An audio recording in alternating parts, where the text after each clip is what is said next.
बाजारात मिळणारी पावभाजी खायला सगळ्यांनाच आवडते, पण आज आपण घरच्या घरी अशी पावभाजी बनवणार आहोत की तिची चव एकदा घेतली तरी हॉटेलची पावभाजी विसरून जाल. भाज्या मऊ आणि परफेक्ट मॅश, मसाला एकदम झणझणीत आणि वरून भरपूर बटर. पाव असा भाजणार आहोत की प्रत्येक घास खायला मन पुन्हा पुन्हा होईल. आणि सगळ्यात खास म्हणजे ही रेसिपी अगदी सोप्या पद्धतीने बनवणार आहोत. चला तर मग आज बनवूया गरमागरम बटरयुक्त आणि अगदी स्टॉल स्टाईल पावभाजी. आता मी पहिल्यांदा 2 मोठे बटाटे उकडून घेतलेले आहेत आणि ते मॅशरच्या साहाय्याने मॅश करून घ्यायचे. त्यासाठी कांदा, अद्रक लसूण पेस्ट, टोमॅटो, कोथिंबीर आणि कढीपत्ता आणि शिमला मिरची हे सगळं बारीक चिरून घेतलेलं आहे. ते एकदम बारीक चिरायचं म्हणजे ते छान असं मॅशरच्या साहाय्याने मॅश होतं. शिजल्यानंतर जाडशी ठेवलं तर होत नाही. चला तर मग आता आपण ह्याच्यासाठी फोडणी करूया. फोडणीसाठी मी इथे 2 चमचा बटर ॲड केलेलं आहे. ते बटर छान असं वितळू द्यायचं आणि त्यात 1 चमचा मोहरी, 1 चमचा जिरं टाकून छान असं परतवायचं. नंतर त्याच्यात आपण लसूण आणि अद्रकची जी पेस्ट केली होती ती पण टाकायची आणि ती पण छान अशी परतून घ्यायची. त्याच्यात आपण बारीक चिरलेला कांदा ॲड करायचा आणि ते पण छान असा एकदम मऊ होईपर्यंत तळायचा. ब्राऊन झाला पाहिजे अशा प्रकारे छान असा तळून घ्यायचा. कारण की छान तळल्यानंतर ते मॅश करायला पण सोपं जातं, त्याच्यामुळे तो छान असा तळायचा. हे बघू शकता तुम्ही असा बटरमध्ये छान असा तळू द्यायचा. आणि नंतर त्यात शिमला मिरची ॲड करायची. शिमला मिरची पण छान अशी भाजू द्यायची, कारण तिचा फ्लेवर खूप छान येतो भाजल्यानंतर. आपण पावभाजीमध्ये शिमला मिरची घातली तर तिची चव एक खूपच छान अशी चव येते पावभाजीसाठी, म्हणून शिमला मिरची नक्की ॲड करायची. नंतर त्याच्यात बारीक चिरलेला टोमॅटो घालून असं पूर्ण मिश्रण छान असं शिजू द्यायचं. छान असं व्यवस्थित शिजू द्यायचं. त्यात थोडासा कढीपत्ता घालायचा आणि थोडीशी कोथिंबीर दोन्ही ॲड करून छान असं शिजू द्यायचं. आणि मॅशरच्या साहाय्याने असं छान असं मॅश करायचं, कारण की पूर्ण असे एकजीव होते, सगळी ग्रेव्ही अशी एकजीव होते. आपण जर मॅशरच्या साहाय्याने व्यवस्थित जर त्याला मॅश करून घेतलं तर पूर्ण सगळ्या भाज्या अशा एकजीव होतात. तुम्ही या सगळ्या भाज्या शिजून पण घेऊ शकता अगोदर. त्यात 1 चमचा हळद ॲड करायची. नंतर आपल्या चवीनुसार लाल तिखट ॲड करायचं. पावभाजी स्पायसी चांगली लागते, म्हणजे तिखटच छान लागते, त्याच्यामुळे मी थोडी जास्तच तिखट ॲड करत आहे.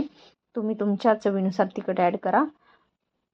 छान असं मिक्स करून घ्यायचं. त्याच्यात आता आपण एव्हरेस्टचा पावभाजी मसाला ॲड करणार आहोत, कारण की त्याने खूप छान अशी चव येते. मी इथे एव्हरेस्टचा पावभाजी मसाला ॲड केलेला आहे, ते तुम्ही बघू शकता. हे असं छान असं मिक्स करून घ्यायचं. सगळं मिक्स झाल्यानंतर त्याच्यात थोडंसं बटर ॲड करायचं, म्हणजे आणखी छान असं तेल सुटतं. बघा किती छान असं तेल सुटलेलं आहे, किती छान असं एकदम असे तेल तेल दिसत आहे. त्याच्यात आपण मॅश केलेला बटाटा ॲड करायचा आणि छान असं मिश्रण मिक्स करून घ्यायचं. पूर्ण असं एकजीव असं मिश्रण झालं पाहिजे. असं पूर्ण मिश्रण असं एकजीव करून घ्यायचं. हे बघू शकता किती छान असं एकजीव झालेलं आहे. सगळं छान असं मिक्स करून घ्यायचं. सारखं सारखं त्याला ढवळत राहायचं, म्हणजे ती करपणार नाही आणि बुडाला लागणार नाही, कारण ड्राय भाजी असल्याने बुडाला लगेच लागते. ते मंद आचेवर छान असं परतून घ्यायचं. 5 मिनटं असं छान असं परतवायचं. हे बघू शकता किती छान असं भाजीला कलर पण आलेला आहे. तुम्हाला जर लाल कलर हवा असेल तर तुम्ही ह्याच्यात बीट ॲड करू शकता, कारण की स्टॉलवर बीट ॲड करतात आणि त्याला लाल कलर येतो.